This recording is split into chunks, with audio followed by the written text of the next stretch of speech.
Finally nga, natuloy na din yung aming matagal nang pinaplanong pagbabarbecue sa beach. And for this video, isi-share ko yarn. Hello everyone, Lizel is here again for life update. And for today's video nga, isama ko kayo sa aming pagbabarbecue dito sa Butterfly Beach sa Chun Mon, Hong Kong. At bago nga magsimula ang lahat, nakakapagod nga palang magbabarbecue, no? In a way, itong kaibigan kong maganda, siya yung major sponsor for this event. Kasi visualize talaga niya ito. Siya talaga yung may pinakamalaking ambagan. Pero kibers lang yan dahil marami naman itong perang kaibigan ko, diba? Sana kayo dyan, maganda na, may boyfriend pa, marami pang pera. Sana all. So, nagsisipag-sipaga ng mga person, maaga pa talagang gumising at nagpuntang market para mabili lahat ng mga gusto naming lutuin. At kasama na din dyan yung mga prutas na gusto naming kainin. So, konti lang naman kami, 6 lang kami, and nakikita nyo, napakaraming food and napakaraming ang mga fruits. Kasi iba talaga yung vision ng aking kaibigan. And yung goal talaga niya for today is mag-boodle fight kami. At dahil nga maaga pa kami sa beach, so ayun,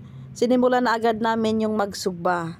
So ito pala, meron kaming sausage, meron kaming beef, merong corn at saka chicken, and of course hindi mawawala itong ating pangbansang isda, bangus. Majority talaga nakikrave ng tiyan ng bangus. And I'm sure ikaw din, of course hindi mawawala yung ating talong. So ito naman yung ating mga fruits. We have watermelon, banana, orange, mango, and pineapple. Kasi alam niyo ba, napaka-perfect talaga ng picture out pag nasa boodle fight tapos yung mga fruits mo is napaka-colorful.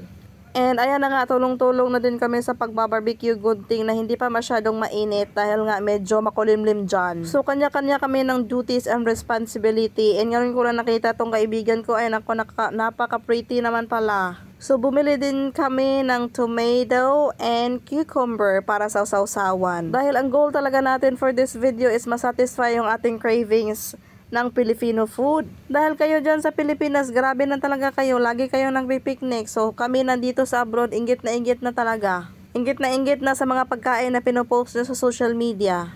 Na kahit naman nagtatabaan kami, wala na talagang pigil. Hindi na namin kasalanan yan na super blessed kami sa amo at napakarami namin pagkain. O diba? O diba sa mga handaan, hindi din inuwala yung mga soft drinks at saka meron pa wine dito si Beshi. Diba? Rich kid yarn.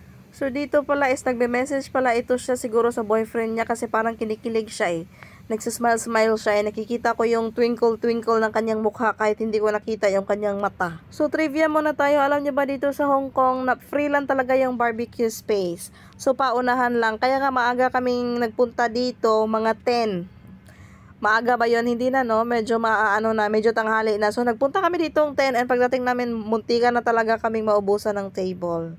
Buti na lang talaga, meron pang kunting space at saka nakakuha kami agad. Kasi yung mga iba na late na dumating is wala ng table. And kagandahan, pag maaga ka pa dito, makakuha ka ng table na andun under the tree. So, hindi mo na kailangang mag-rent ng umbrella. So, ganito siguro ang mga advantages kung hindi kurakot yung ating government. Yung mga beaches, maraming mga amenities na ino-offer ang government for us to enjoy. Pero sa Pilipinas kasi masyadong kurakot yung mga tao, yung mga nasa politika, kaya lahat ng mga puntahan doon may bayad. As in talaga dito sa Hong Kong, literal talaga na free. Kaya every time, every Sunday, or every day, marami talagang nagbabarbecue dito. So wait. Ito na yung ating mga foodies. O diba nakakagutom. Iba talaga nagagawa, iba talagang effect ang nagagawa ng fruits na super colorful. So konti lang yung rice dahil mga malulusog na kami.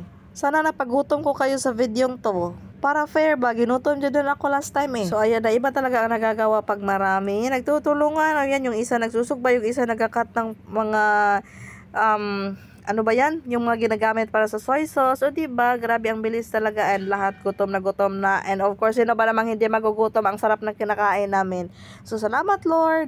So ito na pala yung last batch namin na isusugba talaga. O diba, grabe, napaka-perfect talaga. 6 lang kami, pero 5 lang dyan yung kumakain. Ang dami naming food.